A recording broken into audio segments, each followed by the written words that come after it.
हाय दोस्तों, good morning. आज इस वीडियो में हम देखेंगे वर्ब के फॉर्म, क्योंकि पिछले वीडियो में हमने आपको present indefinite tense, present continuous tense, दो टेंस कंप्लीट कर दिए थे। प्रेजेंट इंडेफिनिट टेंस में वर्ब का फिफ्थ फॉर्म लगता था, जिसमें वर्ब के फर्स्ट फॉर्म में यस या ईएस ऐड करके बनाया जाता है। वो तो आसान रहा। किसी भी वर्ब का फर्स्ट फॉर्म जो है वो प्लूरल फॉर्म में होता है, उसको सिंगुलर बनाने के लिए यस या ईएस ऐड कर देते हैं तो वर्ब का फिफ्थ फॉर्म बन जाता है या वो सिंगुलर बन जाता है। वो तो बहुत आसान रहा।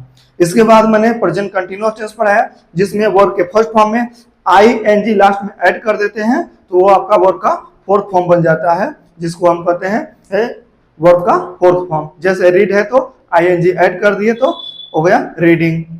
लर्न है, आईएनजी ऐड कर दिए तो लर्निंग।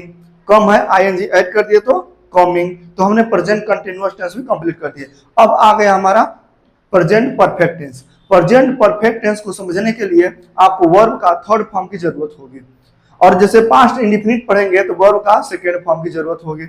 इसलिए मैंने सोचा, और बहुत सारे बच्चे कह रहे हैं कि सर इसमें थर्ड फॉर्म कैसे यूज करेंगे, उसको हम बता दीजिए, क्योंकि सबका थर्ड फॉर्म कितना लर्न कर रहे हैं। तो हम कहेंगे चलिए आपको लर्न नहीं करना पड़ेगा, कुछ फॉर्मूले हैं, उस फॉर्मूला को मैं राइट करवा देता हूं, और इस बेस पर और सारे जितने एग्जांपल होंगे, जितने वर्ब होंगे आपकी बुक में दिया होगा, उन सबको आप लिखिए और लिख करके उनका ऐसे फॉर्म बना लीजिए। तो आज हम वर्ब के फॉर्म बात करेंगे, वर्ब के फॉर्म को कंप्लीट कर लेंगे, फिर अगले वीडियो में आपको जो है कि प्रेजेंट परफेक्ट टेंस को एग्जाम्पल के साथ पूरे अच्छी तरह से मिलेगा आपको। तो यहाँ पर आपको दिखा गया है, देख रहे हैं कि वर्ब का फॉर्म आया है। वर्ब के फॉर्म में आप देखेंगे कि इसको जो फर्स्ट फॉर्म होता है उसको जनरली प्रेजेंट फॉर्म बोला गया है। क्या बोला जाता है? प्रेजेंट फॉर्म बोला है। किसको बोला गया है? वर्ब के फर्स्ट फॉर्म को। और जो वर्ब का आपका पास्ट फॉर्म होता है उसको वर्ब का सेकंड फॉर्म बोला जाता है। वर्ब का जो पास्ट फॉर्म होता है उसको वर्ब का सेकंड फॉर्म बोला जाता है। और पास्ट जो पार्टिसिपल होता है, जो पास्ट पार्टिसिपल होता है, उसी को वर्ब का थर्ड फॉर्म बोला जाता है। पास्ट पार्टिसिपल को वर्ब का थर्ड फॉर्म बोला जाता है। आइए इसको बदलने के नियम क्या है इसकी हम बात करें तो वर्ब के फर्स्ट फॉर्म के अंत में ई क्या दिया हो, वर्ब के जो फर्स्ट फॉर्म है, जो मैं फर्स्ट फॉर्म लिखा हूं, इसके लास्ट में जब ई दिया रहेगा तो सिर्फ डी जोड़ करके, सिर्फ डी ऐड करके आप वर्ब का सेकेंड फॉर्म और थर्ड फॉर्म बना सकते हैं। कितना आसान है बाबू। हाँ, इसके कुछ अपवाद हैं, मैं अपवाद को भी राइट करवा दूंगा आपको, अभी मैं लिखवा दूंगा। पहले ये देख लीजिए कि जिसके वर्ब के फर्स्ट फॉर्म के, जो वर्ब के फर्स्ट फॉर्म है उसके अंत में जब ई रहेगा, क्या रहेगा? ई रहेगा, तो सिर्फ डी जोड़ करके, सिर्फ आप डी जोड़ करके वर्ब का सेकेंड फॉर्म और थर्ड फॉर्म आप बना सकते हैं। और ये वर्ब का जो सेकेंड फॉर्म है ये पास्ट इंडेफिनिट में आएगा और ये परफेक्ट में होगा। परफेक्ट आपका प्रेजेंट परफेक्ट हो सकता है, पास्ट परफेक्ट हो सकता है और फ्यूचर परफेक्ट हो सकता है, दोनों में आप यूज कर लेंगे। आइए तो कैसे बनाएंगे यहाँ एडमायर। एडमायर में देख लीजिए ADMIRE, एडमायर का हिंदी प्रशंसा करना, सब लिखा गया है, आप इसको पढ़ लेंगे। आइए बनाते हैं। तो एडमायर में वर्ब के देखो फर्स्ट फॉर्म में जो लास्ट में ई दिया हुआ है, जब ई दिया है तो आप इसका सेकेंड फॉर्म बनाते समय क्या कह रहा है कि सिर्फ आप डी जोड़ देंगे तो आपका सेकेंड फॉर्म हो जाएगा। तो लिख लीजिए ADMIRE। ई तो यहां तक दिया हुआ है, सिर्फ आपको क्या जोड़ देना है? D, admire. अब हो गया सेकेंड फॉर्म। और यही सेम थर्ड फॉर्म भी होगा, एडमायर। इतना तो दिया है, सिर्फ डी जोड़ दिए, तो कितना आसान आपको बन गया, कितना आसान हो गया बाबू। सेकेंड फॉर्म और थर्ड फॉर्म एकदम चुटकियों में समझ गए, मिनटों कम सेकेंडों में, फर्स्ट एकदम देख लो। आइए एडवाइस दिया है, क्या दिया है? एडवाइस। अब इसमें एडवाइस दिया, क्या जोड़ देना है? लास्ट में ई है तो क्या ऐड करोगे? Only D. क्या ऐड कर लोगे? डी। हो गया आपका सेकेंड फॉर्म। और सेकेंड फॉर्म थर्ड फॉर्म दोनों सेम है, इसका लिख लो, ये दोनों सेम ही चलेगा इसमें बाबू, दोनों में सेम चलेगा, इसमें एक्स्ट्रा चेंज वाला नहीं है। अभी तो रूल फर्स्ट है बाबू, ये तो रूल फर्स्ट है, अभी सेकेंड है, थर्ड है, फोर्थ है, फिफ्थ है, 5 ऐसे रूल हैं। 5 रूल्स में राइट कराऊंगा और सब में सब फॉलो होने वाला नहीं है, जिसमें फॉलो हो रहा है मैं बता दिया हूँ। इस बेस पर आपको लमसम 100 मीनिंग मिल जाएंगे। मेरे जो बुकलेट है, जो मेरी बुकलेट छपी है आरजे एजुकेशनल इंस्टीट्यूट के नाम पर, उसमें 1000 मीनिंग में राइट करवाया हूँ। उसमें पूरा प्रिंटेड नोट है, उसमें 1000 मीनिंग मिलेगा। और इस पर फर्स्ट रूल में आपको 100 से ज्यादा रूल्स उसमें मीनिंग दिया गया है और सब कैसे बनाया गया है। आप लोगों को सबको मिला है? आपको नहीं मिला है?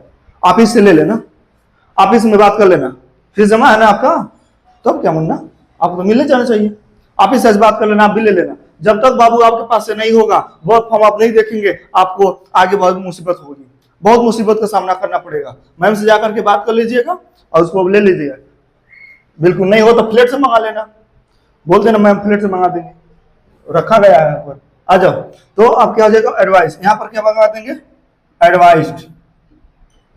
एडवाइस्ड ईट सिर्फ जो डी है, सिर्फ आपको सिर्फ डी जोड़ने से आपका वर्ब का सेकेंड फॉर्म और थर्ड फॉर्म बन गया।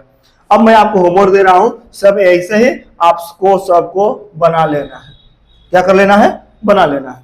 चलिए जल्दी इसको राइट करिए, राइट करिए, इससे स्टार्ट लीजिए, इसको राइट करिए, फिर मैं आगे बताता हूं इसके अपवाद वाले क्या है।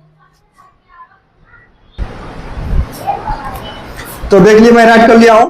एक्सेप्शन, एक्सेप्शन कौन से हैं, एक्सेप्शन मतलब अपवाद, वे एक्सेप्शन हैं जो इस रूल को फॉलो नहीं करते हैं। अर्थात इसका मीनिंग जो है बाबू, इसका जो मीनिंग है आप देखेंगे, ये ऐसे नहीं बनेगा जैसे मैं इसको पिछले बताया हूं कि अभी जो लास्ट में ई दिया है तो सिर्फ डी जोड़ करके वर्ब का आप सेकेंड फॉर्म और थर्ड फॉर्म जो बना लेते थे उस का रूल का ये फॉलो नहीं करेंगे।